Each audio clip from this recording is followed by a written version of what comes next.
Hello and welcome to Transfermarkt. My name is Matt and I'm joined by Stefan and Ewan to take a look at Chelsea and their front line and ask the question if they actually need a new striker. Surprisingly, Chelsea do have 6 centre forwards on their books at the moment. You have Romelu Lukaku returning from his loan, you have Armando Broja, David Dacher Fofana, David Washington and Mark Yu. But of course, the main one, Stefan, is Nicolas Jackson. And after a slow start to last season, things seem to pick up, as they did with the general form for Chelsea, towards the end of the season. And I think he's more of a stake for being that main number 9 for Chelsea next season than he would have had 6 months ago.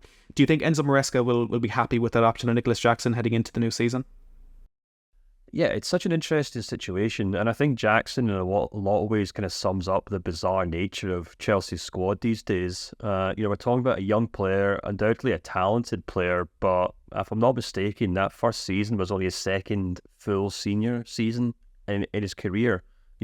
So once upon a time, I feel like these players maybe would have spent 4 or 5 years kind of honing their trade in Spain or Italy or Belgium or Germany or wherever, before a club like Chelsea would have came along and signed them. But now it just feels like they're moving quicker and quicker. English clubs are just kind of fighting with each other to try and sign the next big star before they become the next big star. And Jackson's a perfect example of that. But as you said, finishing the season with 14 league goals and 5 assists in 35 games, it's not groundbreaking. It's not Erling Haaland. It's not Kylian Mbappe. It's not Harry Kane. But it's still perfectly solid. The only kind of thing that I'm quite intrigued by with Jackson is that if you do kind of look at his stats, he just comes across as a really good all-rounder. He's great at kind of holding up the ball. He's great at making runs. He's great at receiving passes. He's even quite good at actually setting up other players. But he doesn't really excel in any one thing. He's not a penalty box striker. He's not a inside forward. He's not a second striker. And now that's a good thing in a sense. He's as a player who can be moulded into a fantastic player, as a player who's capable of becoming any sort of player. But he hasn't really kind of, I think, nailed down what he can and should be, because, I'm sure Chelsea fans would tell you that the amount of kind of glaring chances he missed last season was really quite startling. Which, again, you would probably expect from a player who's 23, or just turned 23 rather, but not one who should be leading the line for Chelsea, historically speaking. And again, that just kind of puts us into the kind of situation that we're in with Chelsea right now, where they've kind of got this array of young players who none of them are really staking a proper claim on whether they should be the number 9 going forward next season. Obviously, Lukaku's an exception to that because he's now 31, and it remains to be seen whether he's still going to have a future at Chelsea. But of the current crop, I'd say Jackson's definitely the best one. He's a player with huge potential. He's a player who could develop into any sort of player. There is still that kind of lingering doubt. There's still that concern that Chelsea maybe should be looking to sign a more proven goal scorer just to make sure they kind of get over the line next season. I think it is worth pointing out that I feel the incredible form that Cole Palmer showed last season has taken the onus off Nicolas Jackson a little bit, not just in actually scoring the goals, but also the attention that's on him and maybe the pressure that's been put on him to put the ball in the back of the net more than he has. But that form towards the end of the season, I think, will be really important in Chelsea's decision-making, Ewan, because since Todd Bowley came in, Chelsea have kind of approached every difficult decision by just throwing money at it. Maybe Jackson's form as the season closed out shows that a little bit of patience could be better suited here. Yeah, it was a really strong end to the season for Jackson. Like Stefan mentioned, he's an incredibly erratic player in terms of we don't really know what you're going to get, not just from game to game, but literally from action to action, which I think makes him quite an exciting player to watch. I actually think he was quite suited to how Pochettino wanted to play in terms of Chelsea were quite transitional at times last season. Look, they hit teams on the break. Maresca's quite different in terms of his approach. He's more methodical, more kind of from that Pep Guardiola school of coaching, like Arteta, who want to dominate the ball all the time. Despite their success at Leicester last season, some Leicester fans were quite critical over his approach due to saying it was kind of methodical and a little bit boring at times. So I think Maresca will look to bring in a new number 9. Chelsea have been linked with loads of players in the market. Reports had bid rejected for Samuel Mored.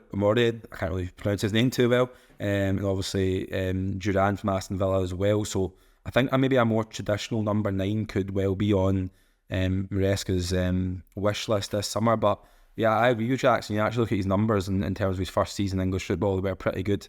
And I think he's got a lot of good attributes. And like Stefan mentioned, I think he will be in the conversation to be Chelsea number 9 next season, but this seems quite crazy to say considering they've got 6 strikers on the books. But I do think they will look to bring in another one this You mentioned summer. a couple of names there, and you actually wrote a piece, on our website, about 5 strikers that the Chelsea could potentially look to bring in if that is the route they want to go with this transfer window. Can you tell us a little bit about those options that you put forward? Yeah, so something we've been doing at Transfermarkt throughout the summers is obviously with the kind of PSR rules and financial fair play rules that clubs are a little bit restricted in what they can spend. So we've been looking at options under a certain valuation based on our market values, which everybody obviously knows about around the world. So we've looked at, for the Chelsea strikers, we looked at players under 50 million euros on a market value, or 50 million euros or lower than that. And there was 2 players who were valued at 50 million euros, in Ivan Toney and Jonathan David. Now, there's been quite a lot of links between Chelsea and Toney over the last 6 months, and it's a really interesting one due to the fact that he's only got a year left in his contract at Brentford.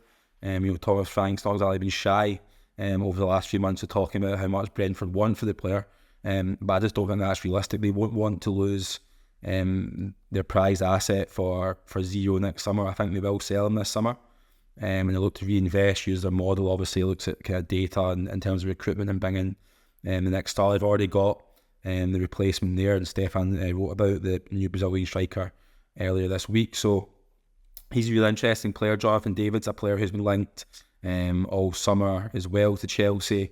Another one to look at was Santiago Gimeneze, who's been linked a lot with Tottenham and Arsenal over the last 6 months, but I think he's a really interesting player and more of a throwback kind of number 9, so I think he's one to really keep an eye on over this summer as well. Stefan, if you were Enzo Maresca, or if you were someone in that Chelsea scouting team, would any of you and suggestions there catch your eye? Yeah, I think they're all great signings. I agree they're all great options. And,